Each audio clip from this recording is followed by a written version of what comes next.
সাভারে নাশকতা সৃষ্টিকারী নিষিদ্ধ ঘোষিত হরকাতুল জিহাদ সংগঠনের সদস্য আরিফ হোসেনকে 10 দিনের রিমান্ড চেয়ে আদালতে প্রেরণ করেছে পুলিশ। দুপুরে কড়া নিরাপত্তায় সাভার মডেল থানার প্রিজন ভ্যানে করে 10 দিনের রিমান্ড চেয়ে তাকে আদালতে প্রেরণ করা হয় বলে জানিয়েছেন সাভার মডেল থানার ওসি সাইফুল আলম।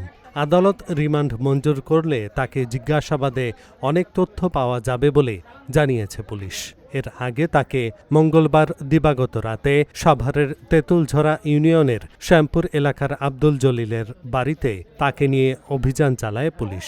এ সময় বেশ কয়েকটি বোমা ও বোমা তৈরির উপাদান উদ্ধার করা হয়।